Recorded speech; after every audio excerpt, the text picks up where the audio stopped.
नमस्कार भक्तगण, शिव महिमा चैनल में आपका स्वागत है। वीडियो के अंत तक बने रहें।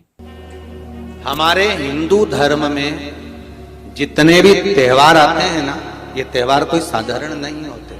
हमारे हिंदू धर्म में जितने भी त्योहार हैं, ये कुछ ना कुछ हमें सुख का भान कराते। एक भी त्योहार ऐसा नहीं है हिंदू धर्म का जो कि खाली जाए।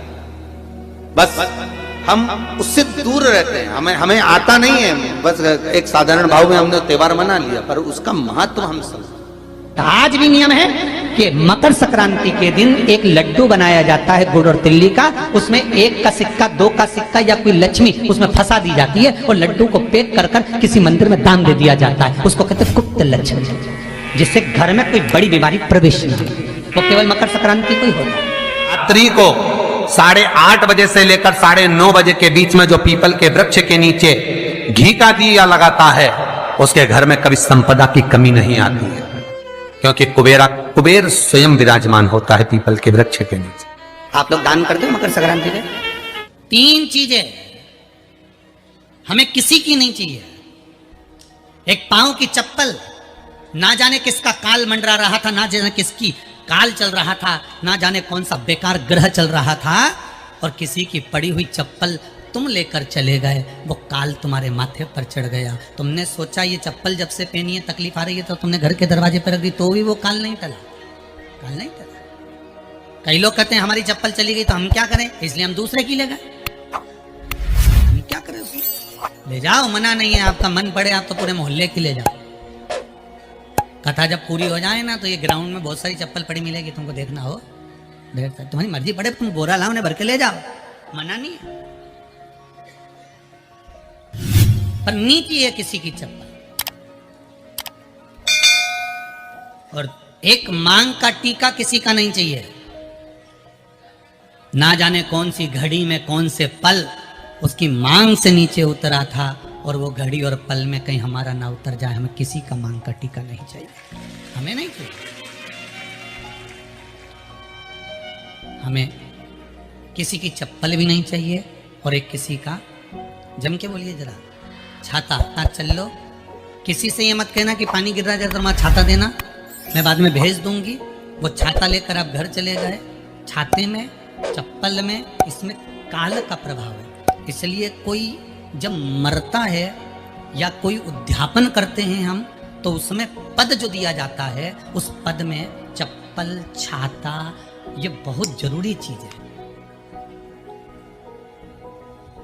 बोलो देते कि नहीं देते? पद में चप्पल और छाता जरूर जाता है। नहीं तो सोचो ये चप्पल और छाते का क्या काम था साहब? जब मरने के बाद ये चप्पल छाता दिया ने, उद्यापन करो तो चप्पल छाता, तो इसमें काल रहता। दे देते हैं कि हमको ये नहीं चाहिए। आप सबको फिर निवेदन करेंगे, रोग, बीमारी, तकलीफ, कष्ट, या फिर कहीं रुपया पैसा अटक गया हो, नहीं निकल रहा हो, किसी व्यक्ति से कोई काम करवाना है, वो काम नहीं कर रहा, कोई फाइल आगे नहीं बढ़ रही है, कोई कार्य अटक रहा है, तो एक जल के पात्र में जल भरकर 5 बेलपत्री शिव जी को समर्पित कर कर, कुंदकेश्वर महादेव का नाम लेकर एक सफेद पुष्प बेलपत्री के ऊपर जो शिव जी को चढ़ाई है, उस पर समर्पित कर कर, जल जो लेकर गए हो, अपनी उस कामना को कर कर कि मेरा ये कार्य अटक रहा है, ये कार्य नहीं हो रहा, कुंदकेश्वर महादेव का नाम लेकर धीरे धीरे जल की धार चढ़ाइए। और एक बात हमेशा याद रखना, फिर निवेदन कर रहे हैं, अच्छे से समझ लेना। शंकर जी पर जब जल चढ़ता है, शिव जी का जब अभिषेक होता है, शंकर जी पर जब जल चढ़ाया जाता है, दूध चढ़ाओ, जल चढ़ाओ, कुछ भी चढ़ाओ, पर एक बात का स्मरण अपने जीवन में होना कि इतने ऊपर से मत चढ़ाना कि जल चढ़े और छींटे आपके ऊपर। बहुत ध्यान दीजिएगा।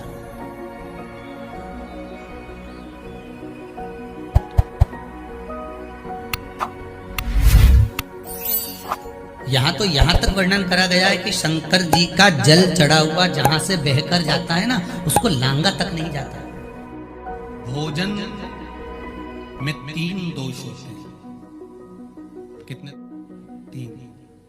जिसके घर में पुरानी माताएं हैं, बुजुर्ग माताएं हैं, और बुजुर्ग अगर पुरुष हैं, बूढ़ी माताएं हैं, तो वो जानती हैं। पहले मट्टी का रसोई घर होता था, मट्टी का चूल्हा होता था, एक इतनी बड़ी एल्युमिनियम की भगोनी होती थी, उसमें पोता पड़ा हुआ होता था, एक कपड़ा पड़ा हुआ होता था। जब भोजन बन जाता था तब कपड़े को भिगोकर पूरे चौके पर उसको फेर दिया जाता था। बोलो रीजी जी सही है कि गलत है? जो पुरानी माताएं वो जानती हैं। ये आने वाली पाश्चात्य सभ्यता, आज के जमाने में तो रसोई घर है, रात को ऐसे कैसे बंद कर दिया, झूठे बर्तन ले जाके पटक दिए, बाद बेसिन के अंदर ले जाकर पटक दिए मंझोटा में, और बस दरवाजा बंद किचन का।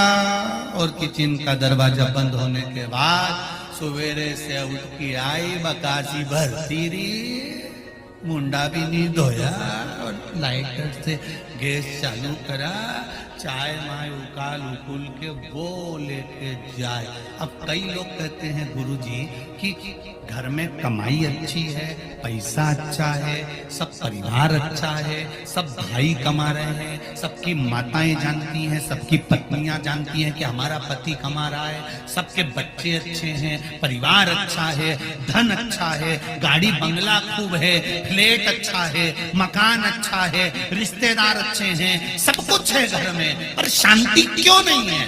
उसका एक कारण है, पहले होता था रसोई घर, अब हो गया किचन। किचन का मतलब किच घर। रसोई घर और किचन में अंतर है। रसोई घर में रोज भोजन के बाद में पोछा लगता था, या भोजन बनने से पहले सुबेरे माताएं एक कपड़ा गीला कर कर पोता लगाती थी, उसके बाद में चूल्हा जलाती थी। आज के जमाने में तो बिना नहाए, बिना मुख धोए, भले तुम बिना नहाए तुम अपनी जगह पर हो गए, हो सकता है तुम्हारी नींद ना खुलती हो, लेट खुलती हो, पर जब भी रसोई घर में चाय की हंडी चढ़ाओ, चाहे तुम चाय बनाओ, सबसे पहले अगर गैस चालू कर रहे हो, अग्नि को प्रकट कर रहे हो, रसोई घर में भोजन बना रहे हो, तो पहले उस रसोई घर में भोजन से 3 दोष उत्पन्न होते हैं। उस 3 दोष को मिटाने के लिए पहले एक कपड़ा गीला कर भले पत्थर क्यों ना है उसको पोंछ देना चाहिए, तो 3 दोष समाप्त हो जाते हैं, घर में से क्लेश अशांति समाप्त हो जाती है। एक बात बहुत अच्छे से समझ लीजिए, जिसके घर में क्लेश होता हो, अशांति रहती हो, क्लेश रहता हो, या छोटी छोटी बात पर विवाद चालू हो जाता हो, या पति पत्नी में, परिवार में, सास बहू आदि में कहीं ना कहीं कुछ अगर विवाद रहता हो, तो शास्त्र कहता है ऐसा बेलपत्री की डंडी रहती है ना, ध्यान दीजिएगा, जैसे ये बेलपत्री की जो डंडी होती है, डंडी का जो भाग होता है बेलपत्री की, ऐसा बेलपत्री की 7 भाग ले लो, मतलब बेलपत्री 7 ले लीजिए।